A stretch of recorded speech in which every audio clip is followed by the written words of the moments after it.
अम्मी। मरियम। जी समनीना जी, अस्सलाम वालेकुम। वालेकुम सलाम। तुम्हारी इद्दत खत्म हो गई? जी। बाबा साहब तुम्हें बुला रहे हैं। बाबा साहब? अच्छा ठीक है, मैं अम्मी को बता कर आ रही हूँ। बाबा साहब।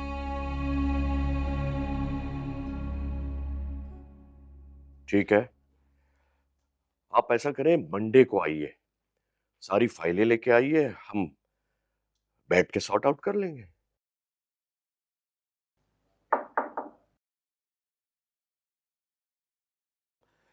ठीक है, आप मंडे को आए। हाँ, ले आए, टीम ले आए।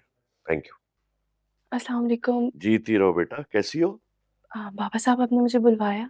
हाँ बेटा, मैंने बुलाया था। बेटा, मैं ये चाहता हूं कि तुम अपनी स्टडीज कंटिन्यू करो। बेटा, इस तरह तुम्हारा ध्यान भी बटेगा और माजी को भुलाने में मदद भी मिलेगी। जी बाबा साहब, मैं खुद भी यही चाहती हूँ। कुछ बनना चाहती हूँ, अपने पैरों पर खड़ा होना चाहती हूँ। शाबाश बेटा, मुझे तुमसे यही उम्मीद थी। तुम्हें जब भी अपनी पढ़ाई कंटिन्यू करनी हो मुझे बताना, मैं तुम्हारा यूनिवर्सिटी में एडमिशन करा दूंगा। ठीक है, मैं अम्मी से पूछकर आपको बताऊंगी। ठीक।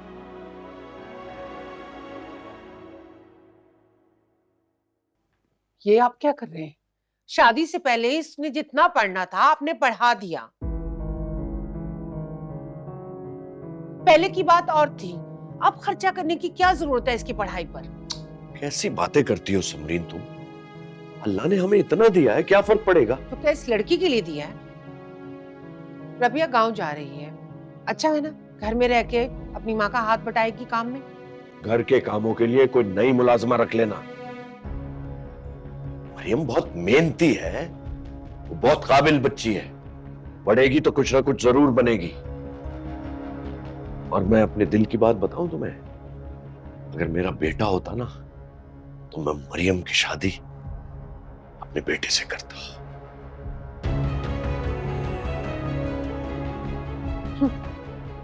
अच्छा नहीं है, एक गैर लड़की के ऊपर इतना पैसा खर्च करने की क्या जरूरत है भला?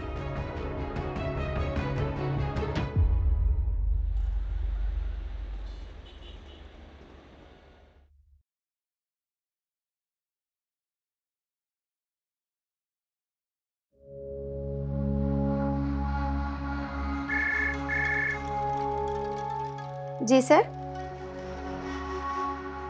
ठीक है सर, मैं भेजती हूँ।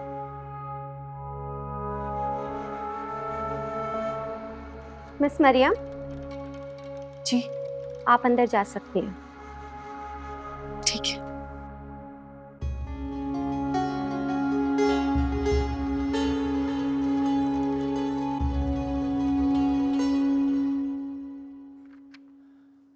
आपके पास तो कोई डिग्री भी नहीं है और आपकी तो एजुकेशन भी कंप्लीट नहीं है।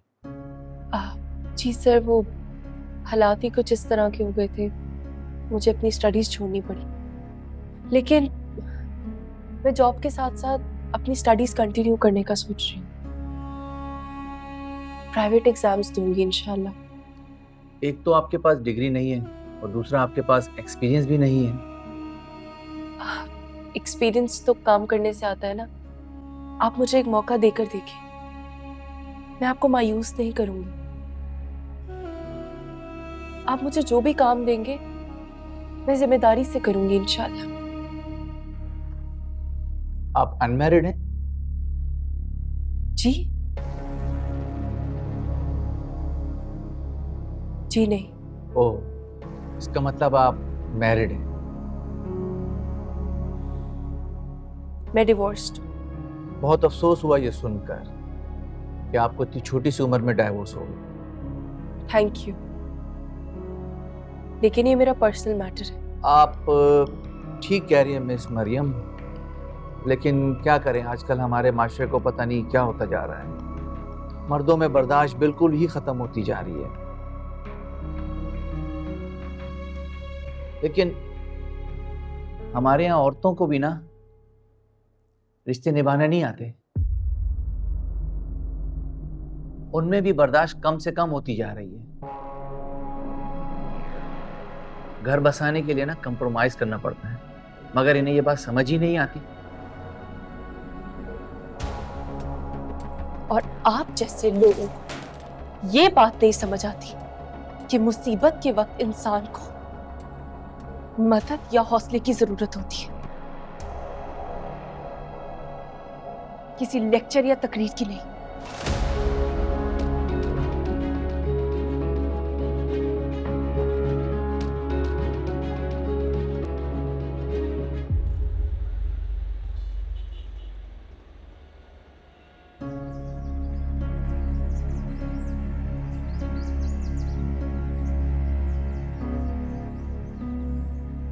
आप ठीक कह रही है मिस मरियम, लेकिन क्या करें, आजकल हमारे माशरे को पता नहीं क्या होता जा रहा है। मर्दों में बर्दाश्त बिल्कुल ही खत्म होती जा रही है। लेकिन हमारे यहाँ औरतों को भी ना रिश्ते निभाने नहीं आते।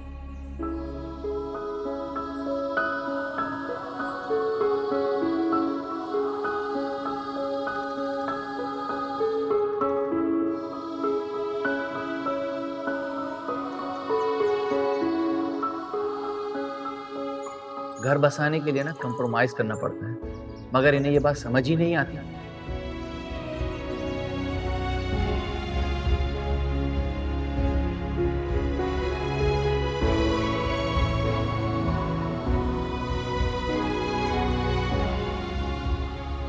ड्राइवर, रिवर्स करो गाड़ी।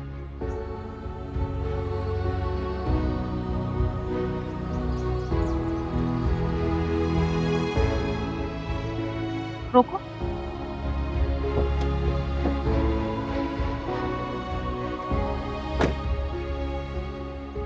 मरियम, बेटा क्या हुआ? यहाँ क्यों बैठी हो?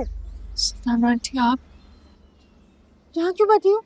वो चक्कर आ गए थे। बेटा इतनी गर्मी है, चक्कर तो आएंगे ना। चलो उठो, गाड़ी में बैठो। शाबाश।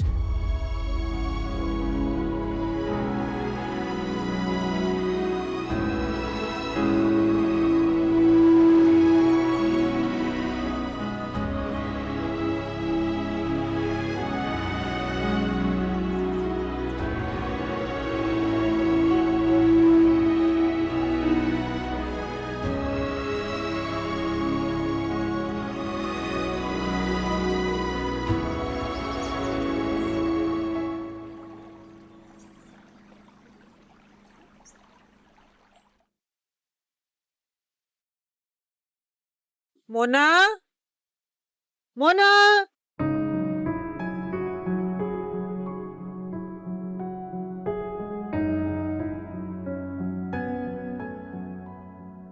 जी बेगम साहिबा। जल्दी से फ्रेश जूस बना कर लाओ। जी।